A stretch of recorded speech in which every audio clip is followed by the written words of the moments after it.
Awesome. Hi.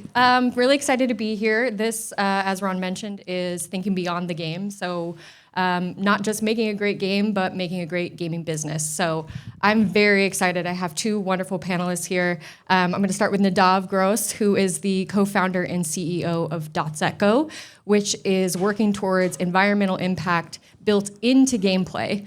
And so far, Dots.eco has planted 1.5 million trees and saved wildlife habitats of 44 million acres in various parts of the world.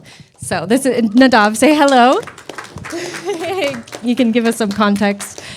Also, these mics are not on, so if someone could instruct us on that, would be grateful. Hello. There we go. Thank you. Hey, Nadav, do you want to tell us a little more about Dots.eco and who you are? Sure. I'm Nadav, the co-founder of Dots.eco. We have an impact as a service platform. On one hand, we have over 250 environmental projects around the world for planting trees, buying land for nature reserve, cleaning plastic from the ocean, saving sea turtles, planting coral fragments, and many other impact opportunities. All are divided into micro units. Those are integrated into games, at the moment into games with over 1 billion players. Games by Miniclip, Scopely, SciPlay, Playtika, and many other games, mainly in mobile, but also a bit of console and PC. And in games, those are served as rewards for in-game play or part of in-app purchases bundles. So if you buy the diamonds, you also plant a tree or save a sea turtle. Or if you reach level 3, you buy land for nature reserve or this kind of things. And we have this API. The players are getting certificates that are branded with the game. They can share the certificates, brag about it, and also track their impact. So they're getting constant updates about the projects that they support. Thank you. That's perfect. Yeah, great intro. Also, very excited. We have an industry veteran here, Darian Lowenstein, who is the founder and CEO of Secret Code, which is intended to help game studios achieve financial success. And the list goes on here on some of these games, but you've contributed to $9 billion of revenue in the gaming industry with big franchises like Pac-Man, NBA Jam, Walking Dead, and so on and so on. Would you like to say a little bit more about yourself? Yeah, it's really hard to follow someone who's like, I'm making the world a better place. And I'm like, I make video games. Yeah, games are fun. Lifelong nerd. I've been in gaming since I was 14. I got my first job reviewing games at 14. Got a job testing at 16 at Sierra Online, if anyone here is old enough to remember that. And I worked my way up the industry. So I spent the first half in development, producing and directing at companies like Rockstar Games, EA, Activision. And then I decided to try my hand at startups. I was employee number 19 at Scopely, built their publishing division, marketing and PR, and then went on to build 3 more publishers. And then about 5 years ago, I formed my consulting company. So I have been basically doing this forever, and I have no skills outside of gaming. At Secret Code, I work with other existing studios, ranging from small indies, helping them get their first publishing deal, helping them grow and expand with a franchise is doing well, helping them bring their IP onto other platforms, as well as working with some of the big studios. Like one of my large clients last year was Warner Brothers, and I helped them expand their franchises like DC Comics and Hogwarts Legacy. Beautiful. Thank you. So very interesting backgrounds for both of these panelists here, both of which happen to be strategic partners at Xsolla. So at Xsolla, we have a solution called the ecosystem. There's a couple products and offerings that are related to our strategic partnerships team.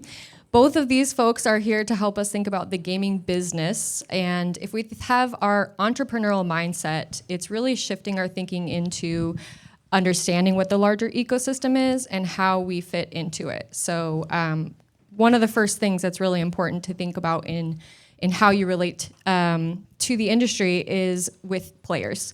So the user acquisition costs are increasing 30% year over year from last year. And this is really challenging part to just reach our audiences. So how can studios think differently about growth and retention today? And Darian, from your perspective, what are the most effective global expansion strategies for gaming studios? You know, it's become such a difficult market to launch anything in, and I find this true of all my friends that are in pretty much all forms of entertainment, whether they're in TV or film or comics or anything.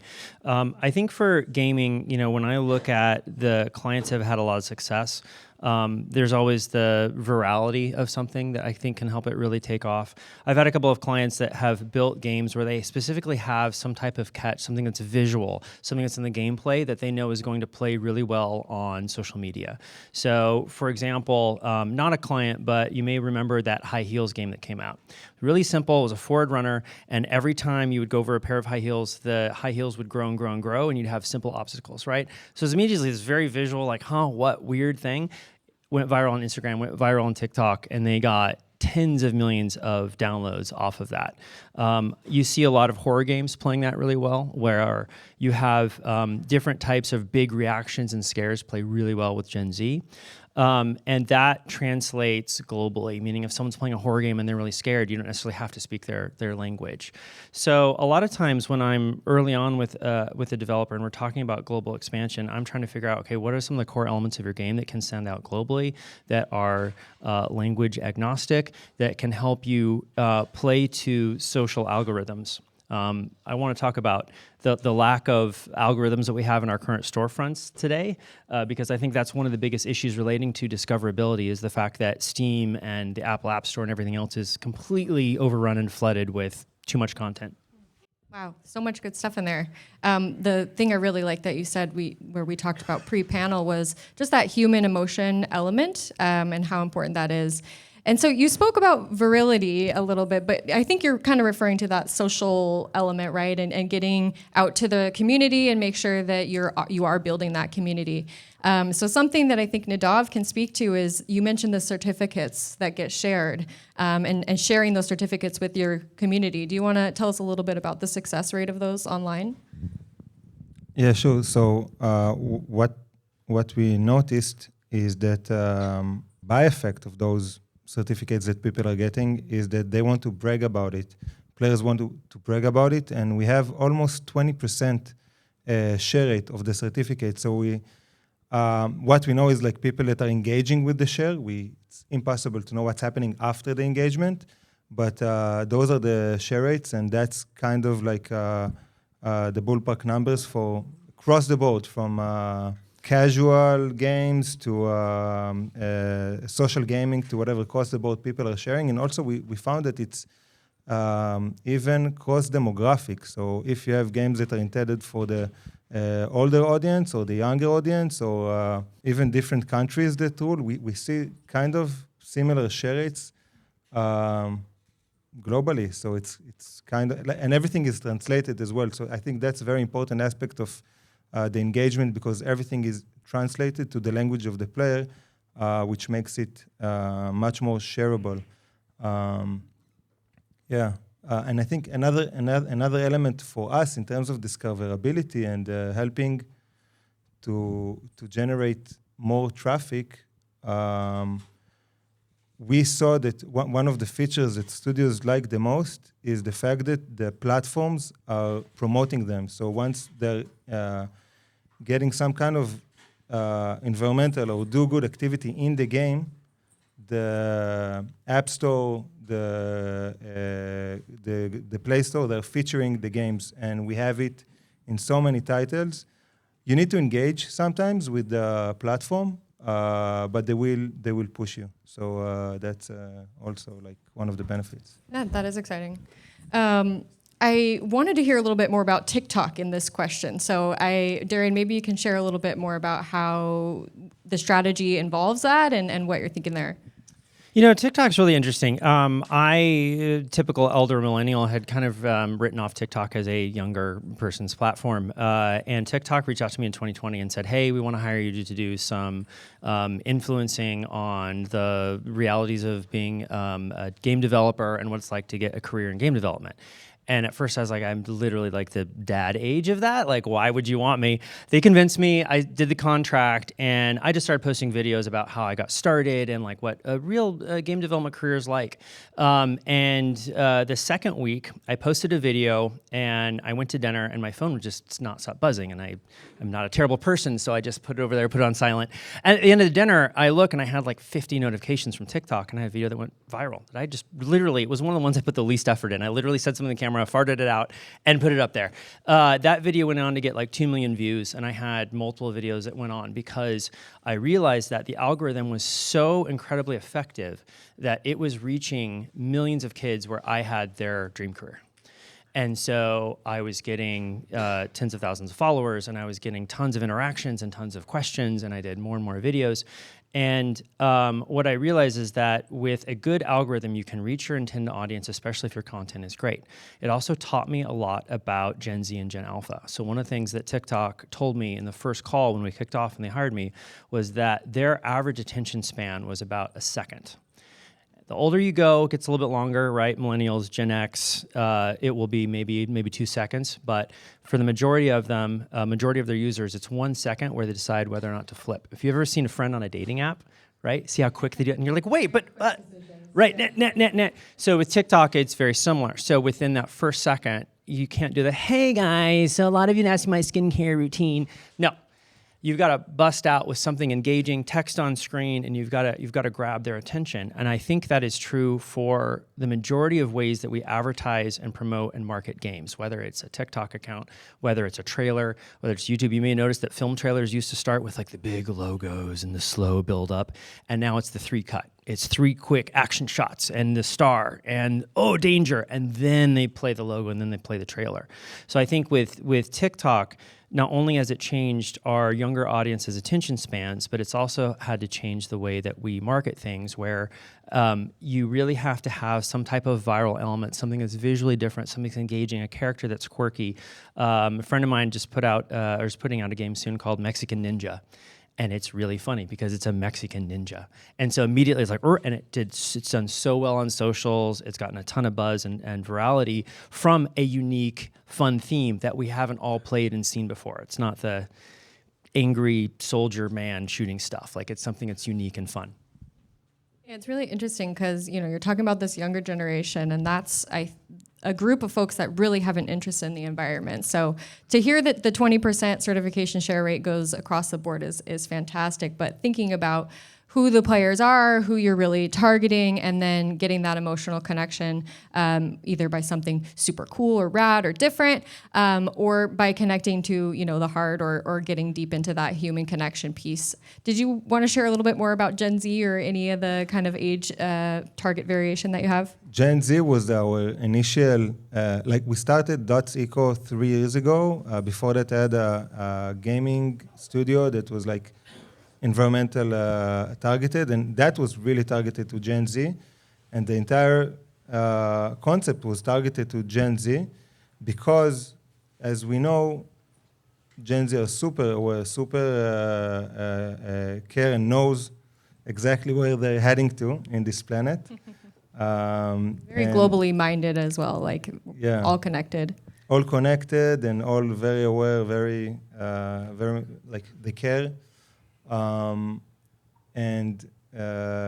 They understand it's already related to them specifically, not their kids, not like they see what's happening and they care a lot.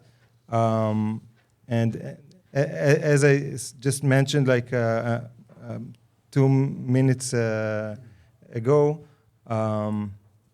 for us, we see it across the board. So for us, it's a surprise, the demographic thing. Yeah. So we do see Gen Zs share a lot and care a lot and engaging a lot with us on our social media and coming to our. We also have this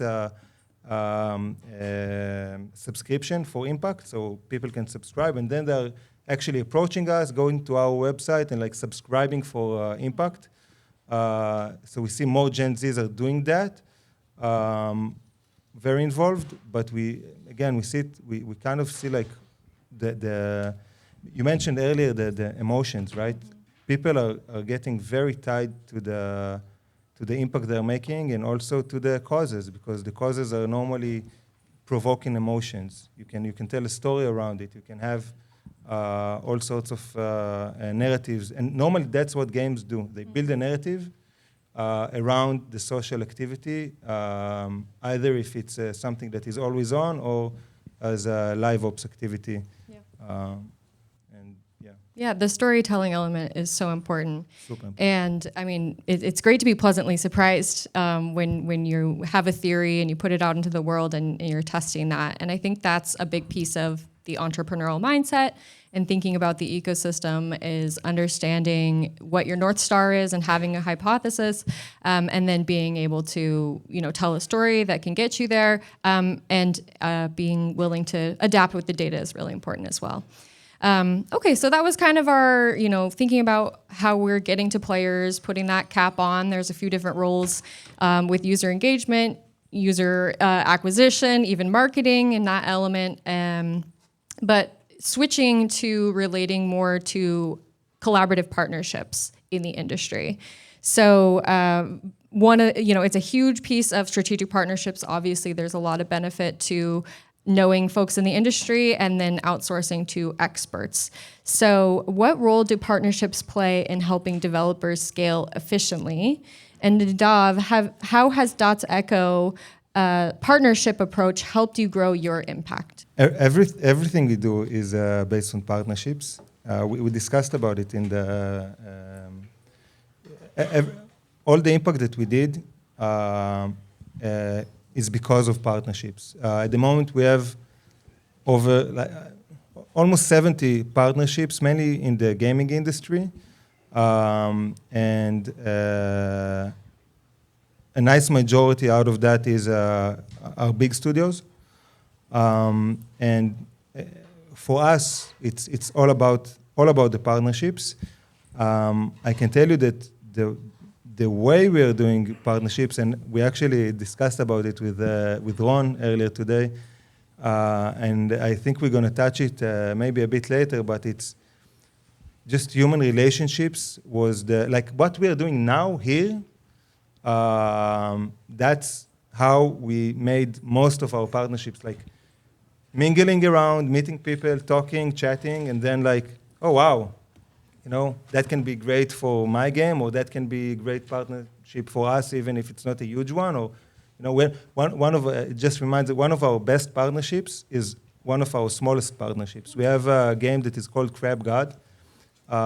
Maybe some of you know this game. They won multiple awards, and they're not huge. It's an indie game, but again, those partnerships are creating a lot of attention and generating more and more, relationships, and more people. But most of it's from this kind of scenarios where Xsolla is hosting us now, and Yeah, same thing can be said for engaging with players. Like if there's something that extra special or something that really just resonates with the person you're talking to, I think you can feel that, and it makes a difference when you're following up and going through your list of business cards and things like that.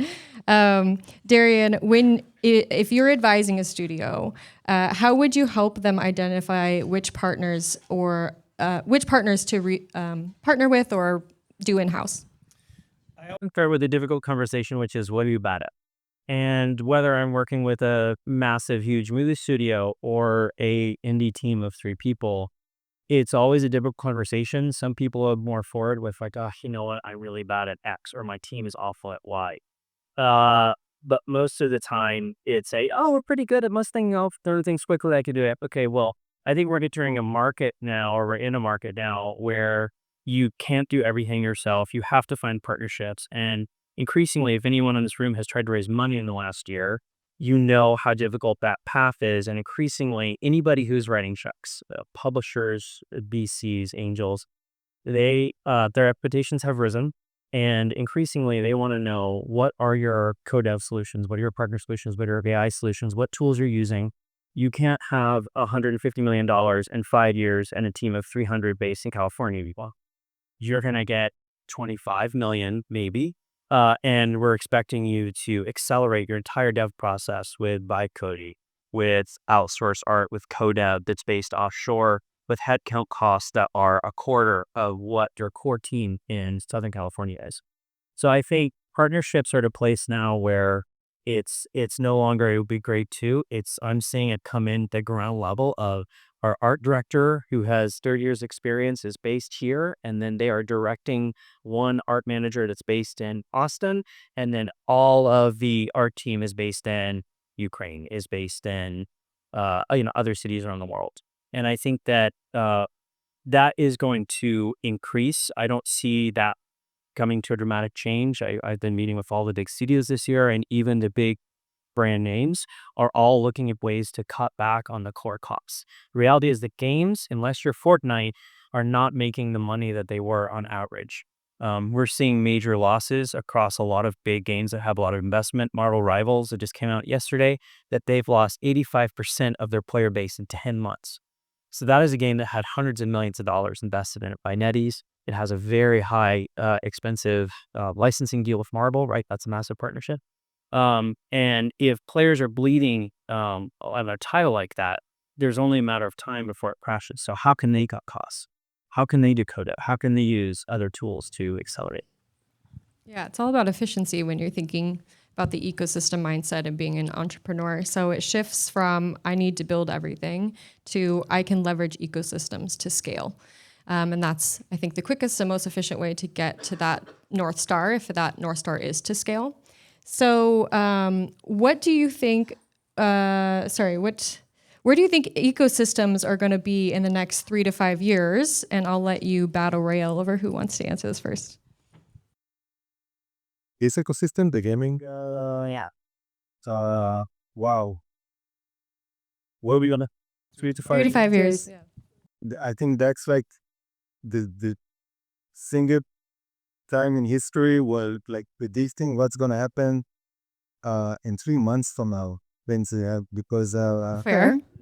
yeah, it's we're heading like one of the things that we see all across all that all across tech industry is that we have single kernels that are crushing it with vibe coding tools and all sort of AI video generating tool. You talked about TikTok videos. The see now what Xsolla is doing on the social media. So generating crazy videos that you just publish, like prompting on publishing, and then you have this thing, and like you can be on your own building crazy stuff. Now, I'm not necessarily speaking about AAA games at that point of time, but I don't know.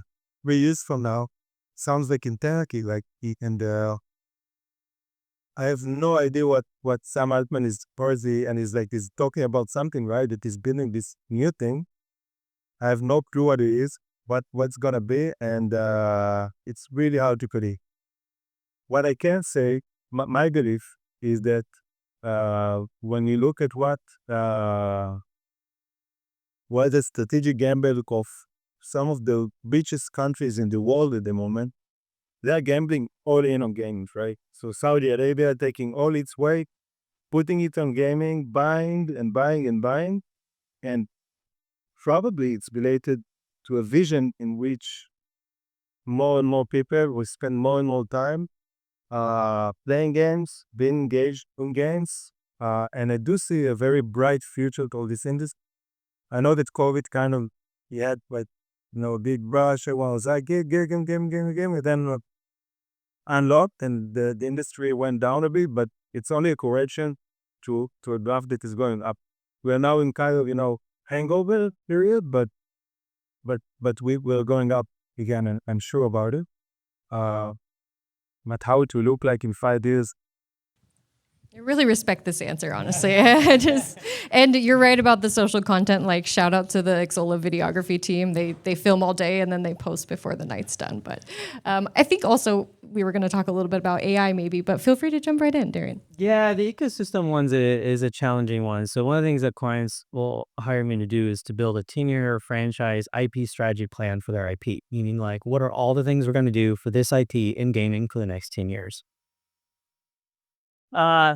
So really, like, there's a lot of, experience that goes into that. And there's a lot of dart throwing and figuring out what do we think is going to be popular in 5, 6, 7, 10 years because we got the budget, per allocated, whatever.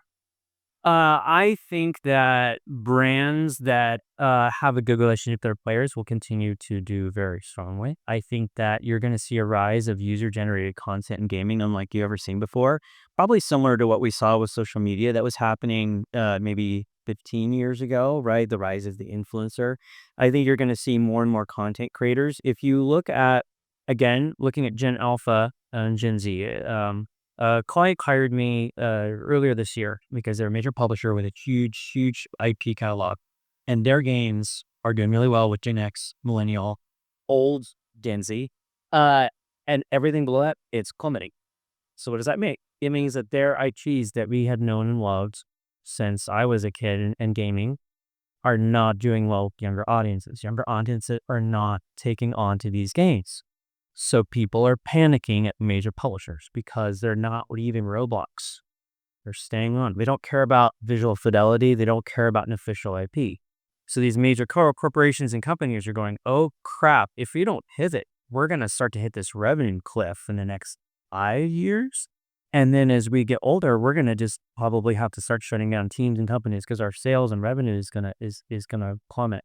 So I think that looking at all of these signs, I'm seeing a lot of titles on. I play Fortnite all the time.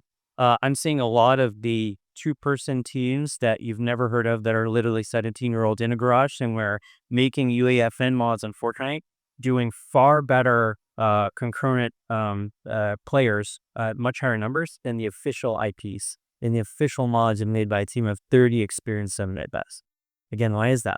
This younger generation doesn't care about the visual fidelity and all the college and official IP this other companies come into it, $1 million. They care. It's really fun that you have a one-on-one bazooka fight. Those are the maps they're playing. The experience of you saying. Yeah, I talked to my nephew about it a bunch. He just turned 17, and that's his Fortnite is his social out with his friends. They don't really text. They're not on social media that much, but they play Fortnite there. And every time that he's on, I look what he's playing. He's playing some mod that I had never heard of. So I jump in and I try to learn and ask for advice. But I think looking ahead in the ecosystem, I think we're going to see major changes coming to IP, to where people are playing, where they're putting their time, and I think we're going to see a glut of vibe-coded AI games just flooding up platforms. I'm already seeing some of it now, and making discoverability on Steam, Android, Apple, Sony, Xbox, all those platforms getting all consoles a little bit less because it's harder to get a license and put something out. But I think anything mobile and PC is going to be a disaster to find stuff very soon. Very interesting, and it only is going to accelerate the fact that you have to move quickly, and too big of a vision or too long of a roadmap can really put you at a hindrance to getting your game out quickly, getting early validation, making sure there is going to be a community. Well, I'm really grateful for you answering my questions. I'd love to hear go ahead. If other folks have questions, I'll let you up first, and then. I will allow boys. I think. Do you have a ladder? That was really information about the ecosystems, and you were talking about the vision. I would just, as a reference point, can you compare what type of visions there were at the peak of like COVID? You were saying that it was very different and there was a boom. Like, what were people talking about then? And then, like, yeah, can you just compare it, I guess? In COVID, everybody wanted their live service game that was going to print $25 million a day and have 200 million monthly actives. And in 2025, after multiple very public failures, companies are realizing that players have room for Fortnite, Roblox, for a handful of games, for GTA 6 when it does ever ship. And that's about it. And the average player, around 50% of players are, it's either 50 or 55% right now. It's like 2 games a year, right? So you look at, say, 15 years ago, height of the console era, gamers were buying an average of 6 to 8 games a year. So these live service games, while they are taking a large portion of the revenue, it goes into 2 or 3 companies, realistically. And so I think in a post-COVID world, most companies now realized, okay, we did our shot at our live content, live service app game. That farm, we lost 500 million on it. Well, how can we be relevant now? What can we do? And are we happier with the game that has 2 million monthly actives? Can we make revenue on good whales and survive that way? Or do we need to go back to publishing AA games like we did, 20 years ago? I also think And that aspect, that intention is super important, and that's something we didn't touch so much. But how, like what we get from our partner is like retention. People, it kicks so hard to get the players. We just want to keep them in, and you just want to keep them, you know, engaged, integrated, coming back. I think retention became much more important. And of course, in one, if I can, maybe that's the move that the Saudis are doing. Um, but I think that what we will see in the future is a bit more time. Like people, we probably have a bit more time because a lot of the stuff that we're doing now, we will not waste the time we're doing, right? And we have probably more time for doing the stuff that we want to do, and that's playing games. So not sure if it's 5 years, but yeah. Guys, other questions? One of you? Yeah, I was wondering if you had thoughts about the types of games that are more successful. So we see like Split Fiction, so incredibly well as a co-op game, even though it's more couch co-op than a lot of these larger multiplayer brands. So do you think we're seeing a shift toward that personal one and then maybe one other friend or 1, 2? Just curious. I personally love co-op. It's one of the reasons the Nintendo systems have been my favorite since I was a kid, because it's one of the only ways that a Nintendo system will always have same couch co-op. And that was like my dad and I played every version of Mario Kart, every Christmas, etc. together, and that was always a team family thing. Mario Kart was always a game people could come over and join it and couch co-op.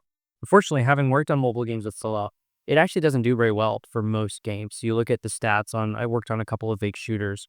2 controllers and 1 screen, supporting that split screen. A lot of games started taking it out about 7 or 8 years ago because it just when you look at the numbers, it actually doesn't do that well. I think Split Fiction did really well because it was a great game that was well marketed, that was really funny. Again, it had really viral moments. I had TikTok spark coming out the week it opened, where people were playing, laughing, and it had 2, 3, 4, 5 million views. And so that did really well on socials. I think that what is doing really well right now are games that are fantastic and stand out. Expedition 33, Hades 2.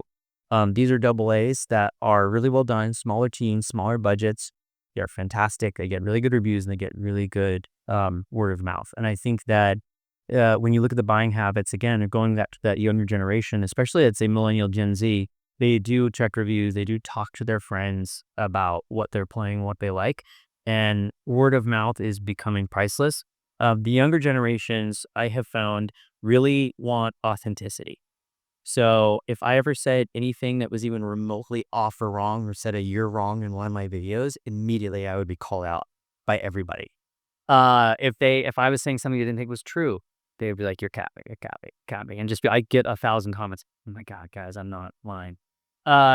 But I think authenticity of marketing, authenticity of character design, of all these things is really important to that, to these younger generations more so than older ones. And they are not brand loyal. So if anyone's been watching the Battlefield 6 and Call of Duty showdown, Call of Duty, when they launched their trailer, it was a great trailer. The number one comment on YouTube, IGN, every site was, "This is giving me the best reason to buy Battlefield 6." Battlefield has always been turned to underdog for many years, but the younger generation is like, this Call of Duty is the same thing with Blank forever. I don't care. I'm buying Battlefield. Now, right now, Battlefield has been way better in numbers. The sales have been great on it. Reviews have been so-so, but players have really latched onto it. Ricky. Well, that one. Are there other questions from the audience? Got one over here. Probably hear about the antitrust changes that comes to the market against Apple and Google in the European Union, in the United States, a lot of markets on the next years. Do you think that alternative stores would solve the problem of the discoverability? There's going to be more stores that focus on other genres of games, that's products, etc., so they're going to attract audience and share this audience with whites. Definitely. I don't know if I could jump in here, guys. Yeah, absolutely. And I mean, this is a huge shift for us as a business at Xsolla as well. So that is part of what we're predicting in the next few years, or even just the next few months, if we could do a better accuracy on that. But absolutely alternative app stores, but what we're also seeing is kind of a shift back to web. So if you think of how we used to play games was more on, your bigger screen, and what we're seeing now that we've experienced this mobile surge, that we're coming away from the app stores a little bit and going on to web browser because it's accessible. There's several opportunities to, have discoverability in many different malls and fashions and things like that. So I think that we absolutely will see that, and that we're likely to see it on browser. Yeah, and if I may jump in as well, first of all, obviously this is a question for Jenna, and yeah, I believe so, and I can tell you that we're going to, I think, almost all of the events of the industry is crazy. We're traveling around the world, and we definitely see more and more web is coming in strongly, and also we see the web stores are, as you mentioned, exploding, and also in terms of discoverability, I guess that we will see more solutions from Xsolla around that. And for us, because we understand that the user acquisition is such a pain, such a big pain that's happening at the moment, we also kind of working toward the solution that will help to increase discoverability for the niche of the people that are super engaged around the environmental impact. And they call it the collectors of the impact. You already see that collecting insight in games, and we also want to provide the solution for these guys to have an ability to explore more games and more opportunities to make impact across the games ecosystem. And yeah, we definitely see web stores as something that is becoming, crazy. Like one of the main targets that we get from some of our partners is actually to drive more and more people to the web store, because you can make so much more money with the web store, and that's like became one of the main KPIs. Let's drive 25%? Where? Yeah. I get that now. Thanks here. If you don't mind. Yeah, in my opinion, the Xsolla as a merchant of record is gonna be the service business that you should to use in the near future, because only one company gonna earn money more is the uploading and other companies. So in the future, when the cost for user acquisition gonna grow, so you should to use merchant of record. So you gonna work as well as right now. So my question is more about how to attract new audience, new paying whales, not to paying less fees to the Apple Store, Google Play. So it's always brilliant product fits. But how to attract new audience? Oh man, how long do we have? Do you have plans tonight? Like, that's I think to really properly answer that question, you really have to dive into what is the game, and what makes it cool, and how do we reach those people. I think one of the things that I do see with clients a lot is that they, especially if the game's been live for a while, is they don't necessarily want to try these strategies. They're kind of rehashing, repeating old things. And I think with games, you have to constantly look at new channels of reaching people. I do understand. Do you think alternative store is gonna work here? I look, my dream is I would wake up and there's 20 news alerts that every major platform app store has redone their algorithm, and they now have a TikTok style algorithm that actually delivers me and the other several billion gamers games we actually want. I don't think that will ever happen. I think that other app stores are absolutely very viable. I think the question, as always, with anything in games, it comes down to content, and do they get enough good games? And you look at the amount of money and support that Epic has put into their game store, right? They still don't have anywhere near the lineup or content library or support that Steam has. Yeah, even though their fees are so much less. I think that gamers ultimately are agnostic. I do notice with younger generations, they do care about devs getting more money for their work than millennials and Gen X, which is great. So I think that if there is a web store, if there is a other third-party app store that pops up on a platform that has a lot of great content, like anything else, people will go to it if they have to, and if there's good reason, and also if they have some technical expertise. Your average person who's playing Candy Crush is not going to be downloading a third-party app. Of course. First. there's probably a hurdle rate. Sorry, I'm like standing over here dying to get Jump in. I know. I'm like, But to answer your question, so identifying the whales and be able to, often make the right offers at the right time to your customers, super important. So all the live ops functionality that we have on our web store is critical. And also we can identify customers, you segment them, so they let them see different offers depending on what their spend is as they come to the web shop. So things are more focused on something that they see value in. Second, I think to go to a web shop, if you're a very mass market game and the cost of a bundle is $2 or $5, the added benefit of going to, put your credit card in somewhere else to save, even if it's 10, 15 points, may not be as motivating as a deeper game that has whales that are spending LTV of several $1,000s. And when you go to buy a $500 bundle, you're saving hundreds of dollars. Yeah. And we tell our customers it's not about discounting in the web stores. It's about increasing the ring, but getting more value.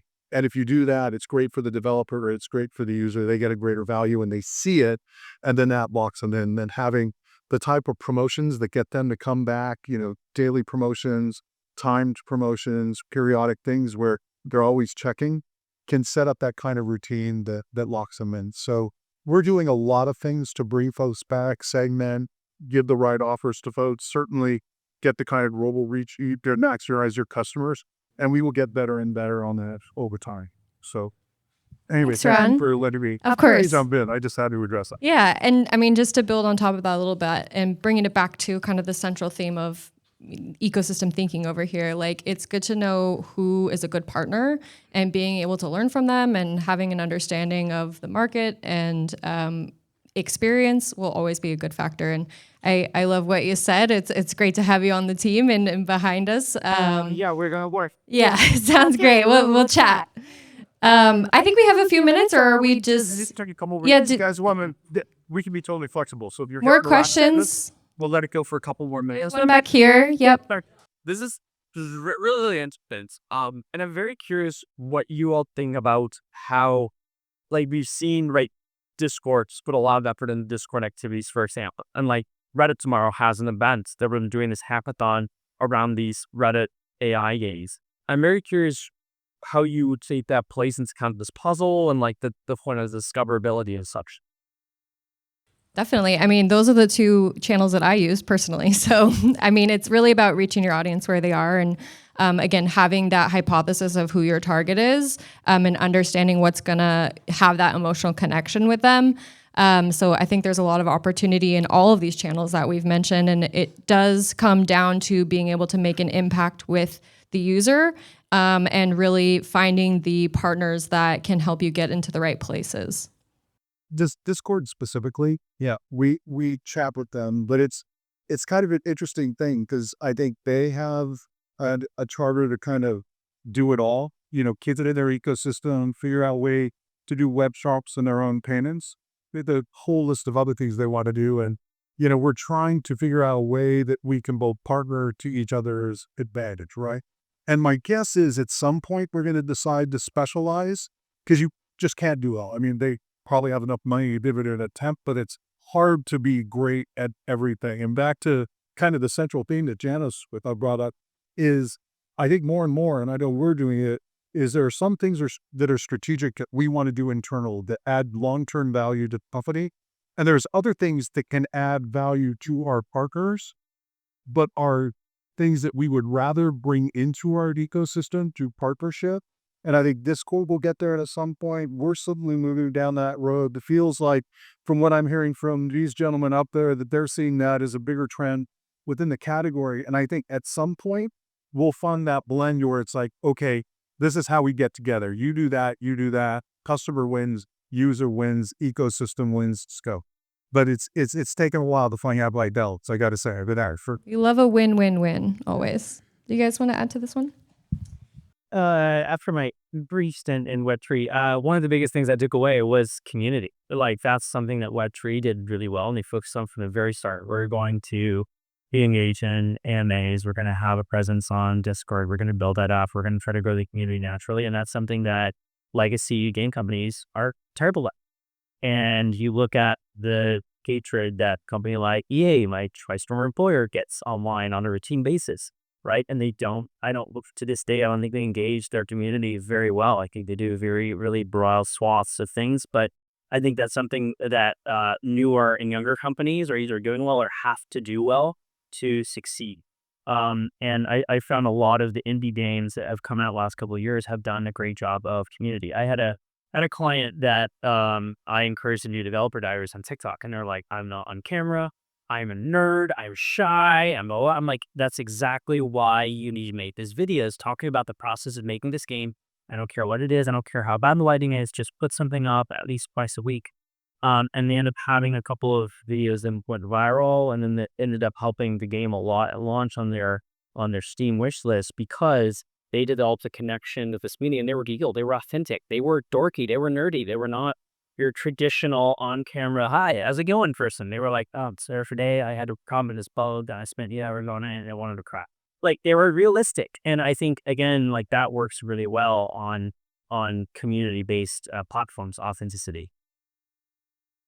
Yeah, I do want to add, and actually, because it's the second time that we're mentioning ethnicity. Sorry, my English is not yeah, but I definitely read this. And that's also in encountering to what we see from AI. People are looking for what's real, what's happening, and that's definitely one of the factors that even though we are, I believe that now seeing that the new social networks that are truly based on like pure AI, I think people will still be looking, okay, this is the dosage of what's not real, and this is the dosage of what's real, because they really like to have some kind of connection to what's happening. And regarding Discord and community, I can only share from our perspective, from what Dots are doing, what we see that other studios are out there using us for that. So we do see a lot of community challenges, both in the closed community, and now also Discord based tournaments. So you have a tournament that's done on the game, but calculated in Discord. We have one part of this is called Gangster. I was talking with one of you about those guys, and they're doing direct for him. By the way, another partnership, also very interesting partnership for you guys on Gangster. From the game to Discord and creating all those tournaments and challenges. The rewards in our case are impact-based rewards, so you can, as a community, plant a forest or save 100,000 sea turtles or whatever. But yeah, we do see those engagements happening around the community, both in Facebook, even additionally, or in this. Yeah, I think both of those questions kind of come to community building, which is great. And just in summation, thinking about the ecosystem is understanding all of the interconnectivity that you have with players, with partners, with anyone that you're collaborating with. So thank you both so much. I really appreciate you being here today. Thank you all for your questions.